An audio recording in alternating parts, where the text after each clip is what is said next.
Welcome to Camden. With a population of around 134,000, this area sits 65 kilometres southwest of Sydney CBD, on its furthest outskirts. Unsurprisingly, being so far from the city, the area has very poor public transport accessibility. 44.3% of Camden LGA owns 2 cars, much higher than the Sydney average of 31%. Only 7.3% of residents used the train to get to work in 2016, over half the Sydney average of 16.2%.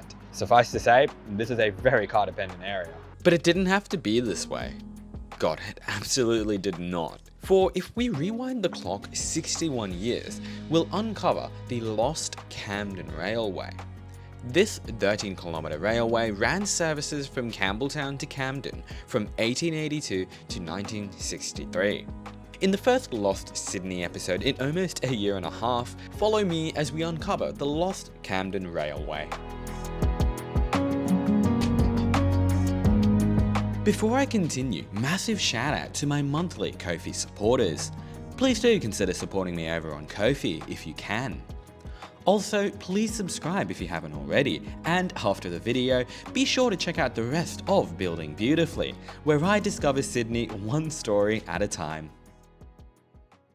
The main South Line was opened to Campbelltown in 1858, running through what back then was mostly still farmland. Unfortunately for farmers in the nearby Camden, the railway bypassed them. Back then, before motor vehicles, having a railway was literally life-changing for business, so unsurprisingly, farmers began strong lobbying for a railway to Camden. Unfortunately for them, they'd have to wait another 20 years before the government actually listened to them. But they finally did, with construction on a 12.5-kilometre line from Campbelltown to Camden beginning in 1881. Impressively, construction only took 2 years, with the line opening on March 10, 1882. The line actually opened as a light railway, rather than a heavy one. It was then upgraded to full heavy railway standards in 1901, which more or less just increased its capacity, allowing it to carry carriages and locomotives rather than just small tramcars. The line was single track for its entire alignment. We start our journey today in Campbelltown. What is now Platform 1 used to be a terminating platform for the Camden line. Following a cutting in the neighbouring hill, the railway then rose to run parallel to Narellan Road, which it then proceeded to do for a solid 6 kilometres. It was very iconic. Hey, Matt, can you even hear me with the train? Oh my god, okay. That was my only take. Apparently I decided that was good enough, so okay, well, let's take this from the top, I guess. What you have to understand is that back then, the Campbelltown-Camden area was nothing like it is now. It was just empty farmland stretching on as far as the eye could see, a far cry from the urban sprawl that consumes the landscape now. In all respects, the Camden line was a countryside railway. The line had a total of 8 stations in its final form, the first of which was Maryfields, which was more or less located about here, pretty much opposite the entrance to Western Sydney University from Narellan Road. My original script said that Narellan Road had probably consumed the railway's alignment in its widening, but I'm here now and it actually kind of looks like the cutting is still here, so that's pretty cool. Maryfields didn't actually open until a year after the line, in 1883. Every other station, bar Elderslie, opened in 1882.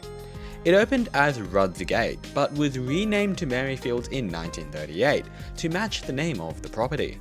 In its original form, it was what is known as a halt, a very short platform similar to the stations on the Hunter line, but it was turned into a much longer 148-metre platform in 1937. Why was this? Well, Maryfields served the Franciscan Brothers Monastery, which sat within the Catholic Church.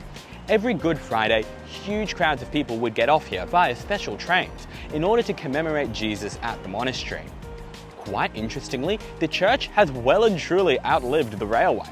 It's still open here and still run by the Franciscans. Oh, and there's also Maryfields Drive in the neighbouring Blair Athol, which stands as one of the last remaining hints of Maryfields Station. The line continued alongside Narellan Road to Kenny Hill. This is where things get interesting.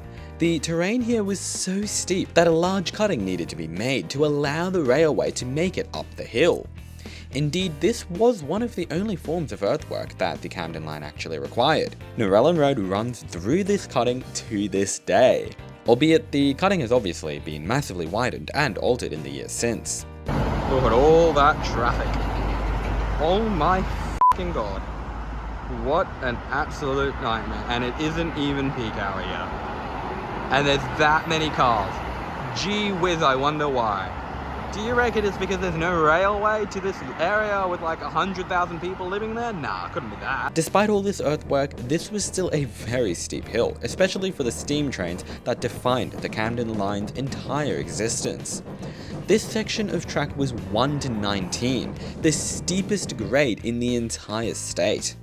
Longer trains struggled so much up this hill that they'd often have to come back down and have another go, or else divide the train into two and have the locomotive take each half up separately.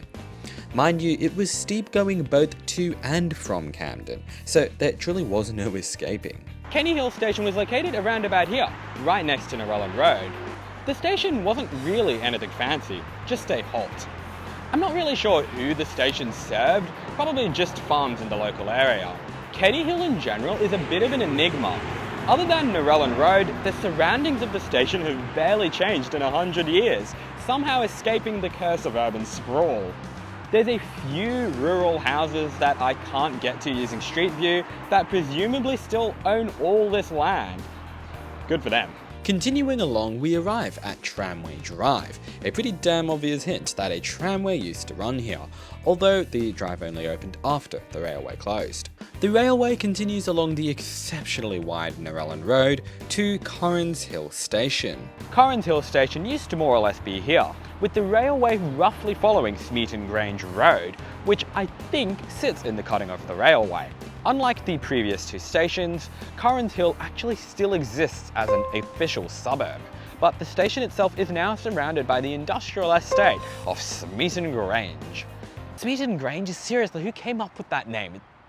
It's the ugliest suburb name in history. I'm sorry to the 16 residents who live here. The Camden line was a very important line for the largely agricultural area. The line existed primarily to carry milk and farm produce from Camden to the rest of Sydney, as well as livestock food to the farms. They weren't really dedicated passenger trains because, after all, almost no one lived in the area. Instead, a carriage or two would carry the few passengers, with the remaining carriages dedicated to freight. The Camden line saw its utility rise even further when the Burgarang Valley coal mines opened in the 1930s. Coal was originally loaded onto the trains at Camden before switching to Narellan in 1941, and from there it was taken to Campbelltown and beyond. The steam locomotive that ran on the line was affectionately dubbed the Pansy by locals. I have no idea why. In 1927, the train was running 6 services a day in each direction. Not exactly much at all. Let's continue on our journey. The railway continued northwesterly, pretty much along the route of the current Narellan Road, all the way to the Camden Valleyway, which back then was the Hume Highway. It crossed the Hume Highway via a wigwag level crossing, which had these unique signals that would swing back and forth to warn drivers of an approaching train. Until as recently as 2011, you could clearly see where the railway used to go through Narellan, as a faint outline through a sparse industrial lot.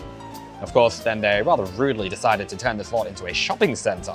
Narellan Station used to be located roughly in the centre of Narellan Town Centre. Unfortunately, I'm pressed for time, so I'm not bothered to actually go to the perfect centre.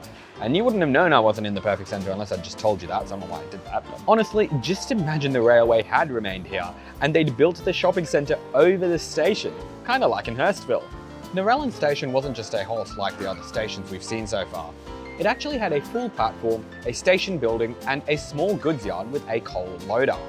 Supposedly, the station remained here until being demolished in the 1990s. It's a shame that it's all gone now, but hey, who needs a railway when you've got KFC? Continuing along, there is a very narrow industrial lot and a driveway behind it, which perfectly corresponds to the alignment of the Camden Railway. The railway then crossed Graham's Hill Road, the only remaining hint of the next station. Graham's Hill was located only 500 metres from Narellan, and was originally called Oaksley Street. There's no Oaksley Street in Narellan anymore, although interestingly there is one in both Camden and Campbelltown. Quite endearingly, the Cake Biz Express, which is near the old Graham's Hill station, has kept a level crossing sign and train carriage on its site to commemorate the Camden Railway. I literally stumbled upon this on Street View by chance, lucky me. But it's now time for the million-dollar question. With the Campbelltown Camden area now so heavily developed, why did they close the Camden Railway? As much as residents of the area loved their Pansy, problems had always been there. With few residents, not a whole lot of farms, and the simple fact that the railway only stretched for 13 kilometers before ending abruptly, there was never that much demand. Things only got worse when a railway known as the Glenlee branch opened in 1958, providing a far more direct link to the coal mines of the area. Furthermore, motor vehicles were increasingly transporting farm products and passengers, given that they could more reliably make it up the dreaded Kenny Hill. The death knell was finally sounded by the Bob Heffron state government in 1962, who were aiming to cut transport costs across the state. The Camden line ran a special service as its last one on the 1st of January 1963, with huge crowds of people showing up to see this line off. Some things never change, do they? The radio quipped that, "When the line was opened in March 1882, the journey took 40 minutes. Now it takes 38, which is not much progress in 80 years. Nevertheless, it truly was a sad day when the city bid farewell to the Camden Railway. Let's finish our journey. The Camden Railway continued basically in a straight line through what is now a low-density estate on the edges of Narellan. Now we arrive at one of the only enduring remnants of the Camden Railway, the raised embankment through the fields of Kirkham. The line runs through a floodplain here, hence why it had to sit on an embankment. There's two even more overt remnants of the railway here.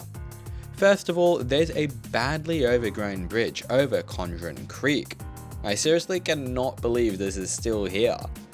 Then, closer to the next station, there's this culvert. Incredible!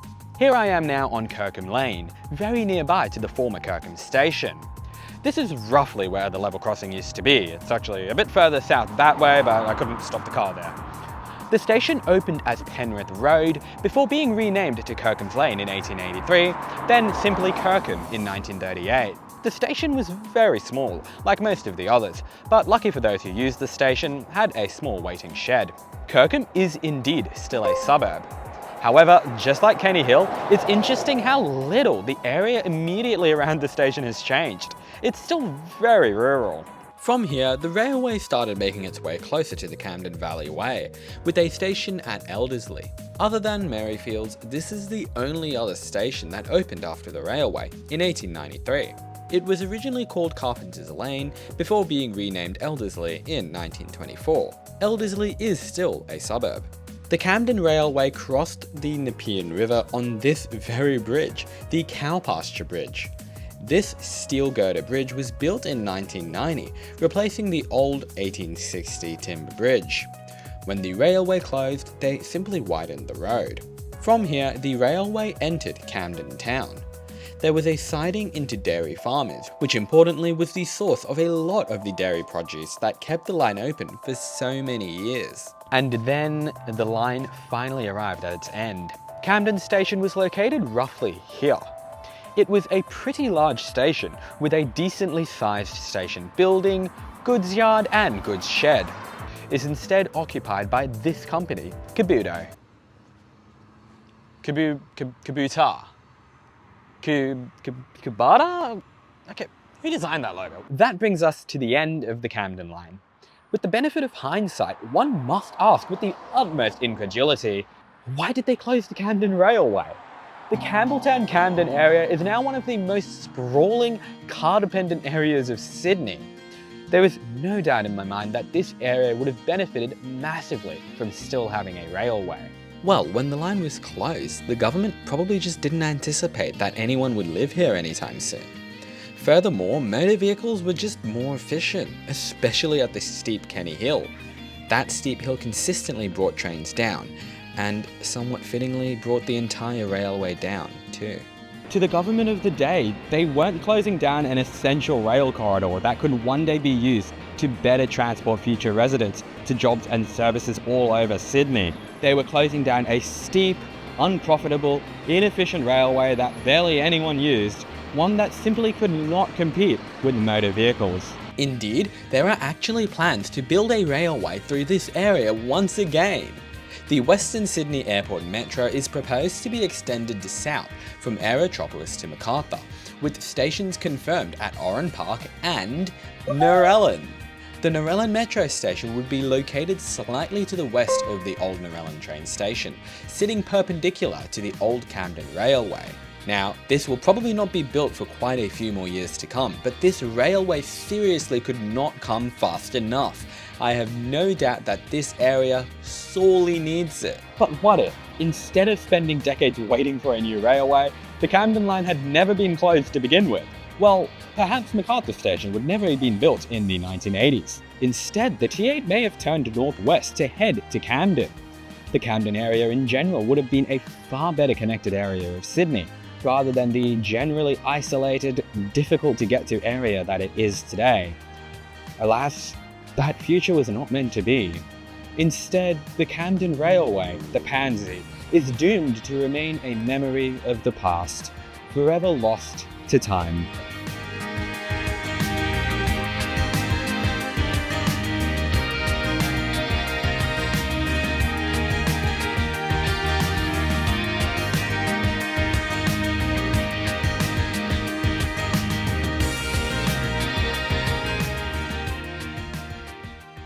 Here's the weird part though. The Camden Railway closed in 1963, but only 10 years later, plans commenced to turn the Campbelltown Camden area into a mega city. That's right, we're not done yet. Right now, I am standing on land that was once going to be part of a major expressway through Campbelltown.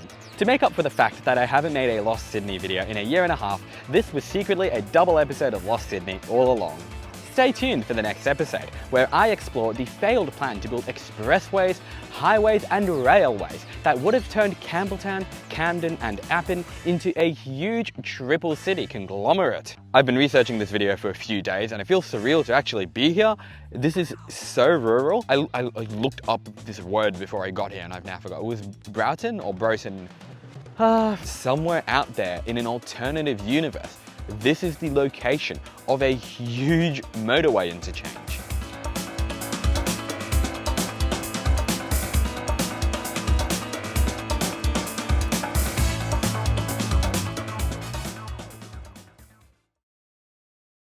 Okay, this is the last ending for real this time. While I was filming this video about how the removal of a railway has left an area of thousands with no choice but to drive everywhere, I saw a car crash. Oh shit. Oh my god. Holy fuck.